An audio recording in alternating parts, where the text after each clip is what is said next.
क्या कभी ऐसा हुआ है कि तुमने उन्हें किसी और के साथ चैट करते हुए पकड़ा? तुम्हारे पास स्क्रीनशॉट था, तुम्हारे पास सबूत था, पर 10 मिनट की बहस के बाद तुमने खुद वो स्क्रीनशॉट डिलीट कर दिया और उनसे माफी मांगी कि सॉरी, मैंने तुम पर शक किया। अगर हाँ, तो तुम्हारा दिमाग चोरी हो चुका है। इस चोरी को साइकोलॉजी में कहते हैं गैस लाइटिंग। ये कोई लड़ाई नहीं है भाई, ये तुम्हारी रियलिटी का कत्ल है। इस वीडियो में हम सिर्फ ज्ञान नहीं बांटेंगे, बल्कि मैं तुम्हें उस अंधेरे कमरे से बाहर निकालूंगा जहां तुमने खुद को बंद कर लिया है। बहुत लोग पूछते हैं कि ये अजीब सा नाम गैस लाइटिंग आया कहां से। भाई, ये एक पुरानी हॉलीवुड फिल्म से आया है। उसमें पति क्या करता था, वो रोज घर के गैस लैंप की लाइट को थोड़ा सा डिम कर देता था। जब पत्नी पूछती कि लाइट कम क्यों है, तो वो कहता, तुम्हें वहम हो रहा है, लाइट तो उतनी ही है। धीरे धीरे वो औरत अपने ही कानों और आंखों पर शक करने लगी। बस वही आज तुम्हारे साथ हो रहा है, लेकिन आज गैस लैंप की जगह तुम्हारे फोन की ब्लू लाइट ने ले ली है। सुनो, गैस लाइटिंग काम कैसे करती है। ये एक दिन में नहीं होती, इसके 3 स्टेजेस हैं। एक, इनकार, इसे इंग्लिश में द डिनायल कहते हैं। वो सफेद झूठ बोलेंगे, मैंने वो मैसेज कभी भेजा ही नहीं, चाहे आपने वो देखा हो। दूसरा, डिफ्लेक्शन, यानी बातों को मोड़ना। जब आप उन्हें पकड़ोगे, वो बात घुमा देंगे। चलो, मैंने झूठ बोला, पर तुमने भी तो 2 साल पहले मुझे धोखा दिया था। तीसरा, द इरोजन, इसको हिंदी में घिसावट कहते हैं। ये सबसे खतरनाक है। रोज थोड़ा थोड़ा झूठ बोलकर वो आपके सेल्फ कॉन्फिडेंस की दीवार को गिरा देते हैं। साइकोलॉजी में इसे कॉग्निटिव डिसोनेंस। इसका सीधा मतलब है एक ही वक्त पर दिमाग में 2 उल्टी बातों का होना। सोचो, तुम्हारा दिमाग एक कोर्टरूम है। एक तरफ तुम्हारा दिल कहता है कि वो मुझसे बहुत प्यार करता है, वो मेरा सोलमेट है। दूसरी तरफ तुम्हारे सामने सबूत है कि उसने मुझे धोखा दिया और मेरे मुंह पर झूठ बोला। दिमाग इस उलझन को बर्दाश्त नहीं कर पाता। इस टेंशन को खत्म करने के लिए तुम्हारा दिमाग आसान रास्ता चुनता है। तुम सच्चाई यानी एविडेंस को झुठला देते हो और उस प्यार वाले झूठ को पकड़ लेते हो ताकि सुकून मिल सके। तुम कहते हो, नहीं, वो बुरा नहीं है, शायद उस दिन उसका मूड खराब था। भाई, जब दिमाग और दिल में जंग हो तो हमेशा फैक्ट्स का साथ दो, फीलिंग्स का नहीं। फीलिंग्स धोखा दे सकती हैं, पर स्क्रीनशॉट्स नहीं।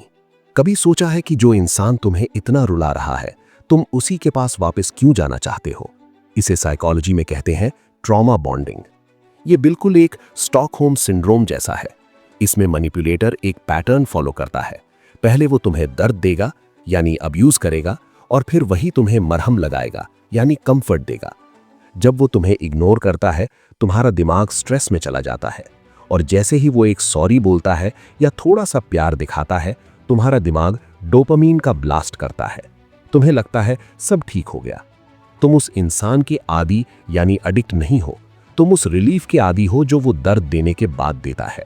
भाई, क्या तुम उनसे प्यार करते हो, या तुम सिर्फ उस पल का इंतजार करते हो जब वो तुमसे ठीक से बात करें? याद रखना, जो हाथ थप्पड़ मारता है वो कभी मरहम नहीं हो सकता। अब और गहराई से समझने के लिए ये रियल एग्जाम्पल सुनो। एक लड़का है अर्जुन। उसने देखा कि उसकी पार्टनर किसी अनिल से रात भर बात करती है। जब उसने पूछा तो पार्टनर ने अनिल का नाम बदलकर ज़ोमैटो कस्टमर केयर कर दिया और अर्जुन को दिखाया। अर्जुन हैरान था। उसने कहा, मैंने तो अनिल पढ़ा था। पार्टनर ने रोना शुरू किया।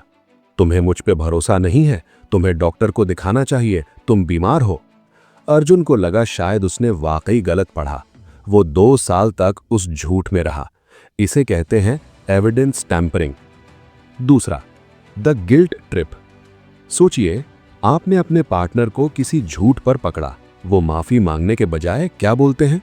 हाँ, मैंने झूठ बोला क्योंकि तुम मुझे बहुत गुस्सा दिलाते हो। अगर तुम इतने शक्की नहीं होते तो मैं सच बोलती। देखा, गलती उनकी थी, पर गुनहगार आप बन गए। इसे कहते हैं ब्लेम शिफ्टिंग। तीसरा, द मेमोरी इरेजर। ये सबसे डार्क है। जब पार्टनर आपके दोस्तों और घर वालों से कहने लगे, बेचारा आजकल बहुत स्ट्रेस में है, कुछ भी बोलता है, ध्यान मत देना। अब जब आप दोस्तों को उनकी शिकायत करोगे तो दोस्त कहेंगे, नहीं भाई, वो तो तुम्हारा कितना ख्याल रखती है, तुम ही शायद ज्यादा सोच रहे हो। आप अपने ही दोस्तों के बीच अकेले हो गए। ये है आइसोलेशन गैसलाइटिंग। अब समझते हैं कि वो ये सब करते क्यों हैं। उन्हें चाहिए नार्सिसिस्टिक सप्लाई। सोचो एक ऐसी बैटरी जो खुद चार्ज नहीं हो सकती, उसे चलने के लिए दूसरों की एनर्जी चाहिए। नार्सिसिस्ट अंदर से खाली होते हैं। उनका ईगो तभी चलता है जब कोई उनकी तारीफ करे या उनके सामने गिड़गिड़ाए। ये सप्लाई दो तरह की होती है। पॉजिटिव सप्लाई, तुम्हारी तारीफ, तुम्हारा पैसा, तुम्हारी अटेंशन। नेगेटिव सप्लाई, तुम्हारा रोना, तुम्हारी चिल्लाहट, तुम्हारी माफी। उन्हें फर्क नहीं पड़ता कि तुम खुश हो या रो रहे हो, उन्हें बस तुम्हारा रिएक्शन चाहिए। जब तुम रोते हो और उनसे भीख मांगते हो, उन्हें पावर फील होती है। उन्हें लगता है मैं इतना पावरफुल हूं कि मैं इस इंसान को जब चाहे रुला सकता हूं। ईजी सा सल्यूशन है, उनकी सप्लाई तुरंत काटो, रिएक्शन देना बंद करो। जिस दिन तुम न्यूट्रल हो गए, उस दिन उनकी बैटरी डेड हो जाएगी। भाई अब बहुत रो लिए, अब लड़ने का वक्त है। इन 5 पॉइंट्स को दिमाग में पत्थर की लकीर बना लो, तुम्हारा जीतना पक्का है। 1. राइट इट डाउन, सबूत रखो। जब भी कोई ऐसी बात हो, उसे उसी वक्त डायरी में लिखो या किसी ट्रस्टेड दोस्त को ऑडियो नोट भेज दो। जब वो कहें कि ऐसा नहीं हुआ, तो अपनी डायरी खोलो, अपने लिखे हुए पर भरोसा करो, उनकी कही हुई बातों पर नहीं। 2. स्टॉप द आर्ग्यूमेंट, बहस बंद करो। एक गैसलाइटर से जीतना नामुमकिन है, क्योंकि वो लॉजिक नहीं मानता। जब वो झूठ बोले तो बस एक लाइन बोलो, मुझे पता है मैंने क्या देखा और मैं तुमसे बहस नहीं करूंगा। बात वहीं खत्म। उन्हें अपना दिमाग खाने मत दो। 3. द थर्ड आई, तीसरी आंख। एक ऐसा दोस्त रखो जो रिश्ते से बाहर हो। उसे हर वो बात बताओ जो तुम्हें अजीब लग रही है। वो तुम्हें बताएगा कि भाई ये नॉर्मल नहीं है। एक बाहरी इंसान का नजरिया तुम्हारे लिए ऑक्सीजन का काम करेगा। 4.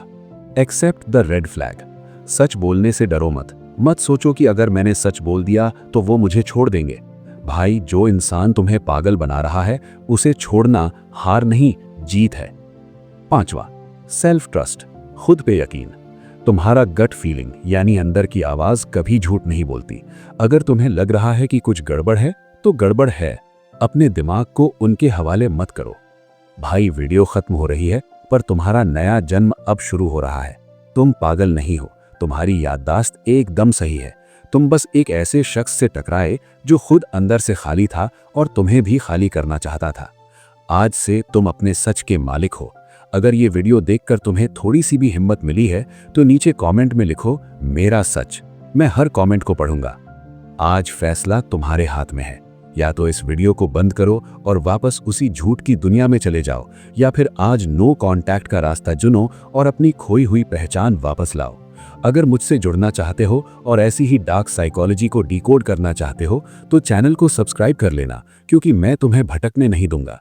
अगली बार मिलेंगे एक और कड़वे सच के साथ। तो स्टे स्ट्रांग, स्टे अवेयर। जय हिंद।